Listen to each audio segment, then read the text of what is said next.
जिनको ईवीएम से दिक्कत है उनको चुनाव आयोग के पास जाना चाहिए। चुनाव आयोग के सामने ये साबित करना चाहिए कि ईवीएम में दिक्कत है।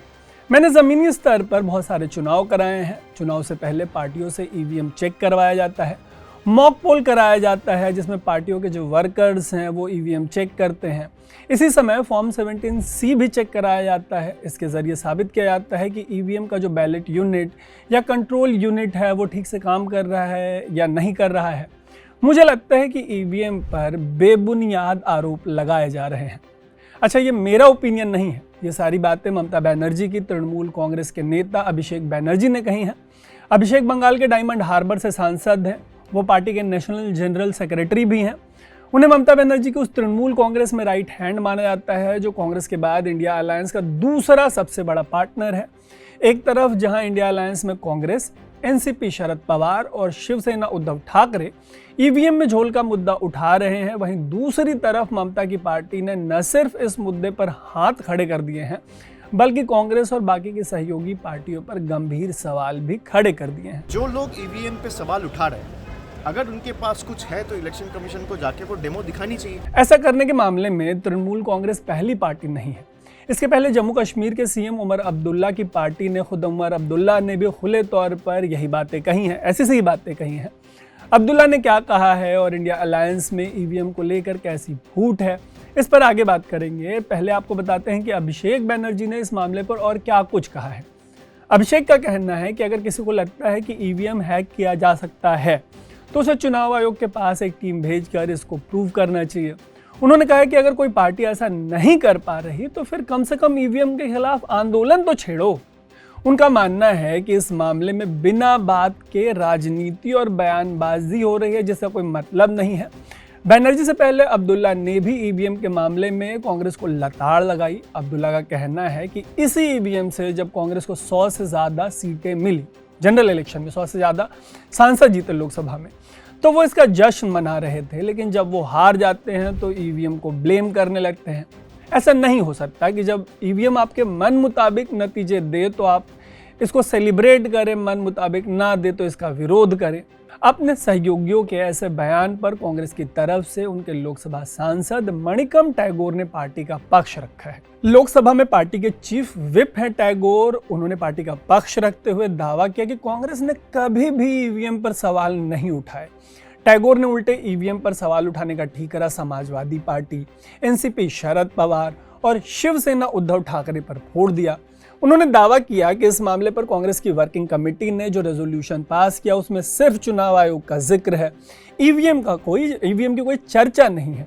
ये सब कहते हुए टैगोर ने कहा कि उमर अब्दुल्ला को बोलने से पहले अपने फैक्ट्स चेक कर लेने चाहिए। आइए थोड़ा सा फैक्ट चेक करते हैं। दरअसल ईवीएम पर अपनी पार्टी के फैक्ट्स को लेकर टैगोर थोड़ा तो घालमेल कर रहे हैं।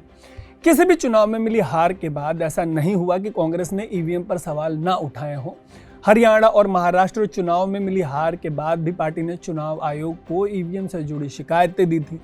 हालांकि इंडिया अलायंस में ईवीएम को लेकर हुई तू मैं का फायदा बीजेपी ने उठाया है। बीजेपी का कहना है कि ईवीएम के मामले में अब्दुल्ला ठीक कह रहे हैं। बीजेपी का कहना है कि इस मामले में कांग्रेस का पर्दा उनके सहयोगियों ने ही फांस कर दिया। वहीं टीएमसी और नेशनल कॉन्फ्रेंस के इस तरीके के बयानबाजी को दो तरीकों से देखा जा रहा है। पहला तो ये कि एक तरफ ममता बनर्जी 3 बार से बंगाल की सीएम है। उन्होंने बंगाल में अपने गढ़ को बीजेपी और कांग्रेस दोनों से ही सुरक्षित रखा। 2011 के बाद से बंगाल में हुए ज़्यादातर चुनावों में उनकी पार्टी का बोलबाला रहा है। ऐसे में ईवीएम पर उठने वाले सवाल से उनके लगातार जीत भी सवालों के घेरे में आ जाएगी। वहीं हाल ही में जम्मू कश्मीर में हुए चुनाव को भी फ्री एंड फेयर बताया गया। अब्दुल्ला की पार्टी ने एक तरीके से इस चुनाव में अपने बूते जीत हासिल की और वो भी नहीं चाहेंगे कि ईवीएम पर उठने वाले इस तरीके के सवालों से उनकी जीत पर कोई सवाल उठे। इसके अलावा दूसरा पहलू ये भी है कि अभी हाल ही में इंडिया अलायंस में जो लीडरशिप की डिबेट है वो फिर से शुरू हो गई है। हाल ही में बिहार के former chief minister Lalu Yadav ने कहा कि गठबंधन की कमान लीडरशिप जो है वो ममता बनर्जी के हाथों में दे देनी चाहिए।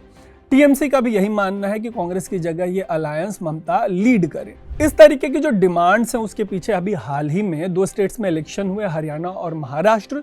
दोनों ही जगह कांग्रेस को करारी हार मिली और इसको एक बड़ा रीजन माना जा रहा है लीडरशिप चेंज की डिबेट के पीछे। दरअसल आम चुनाव में कांग्रेस ने 99 सीटें जीती लोकसभा की। ऐसे में माना जा रहा था कि 2014 और 2019 के लोकसभा चुनाव में जो करारी हार मिली थी कांग्रेस को, उसके बाद कांग्रेस रिकवर करना शुरू करेगी। उसकी इस रिकवरी में हरियाणा और महाराष्ट्र के विधानसभा चुनाव के नतीजों ने ब्रेक लगा दिया। इनको बहुत बड़ा फैक्टर माना जा रहा था।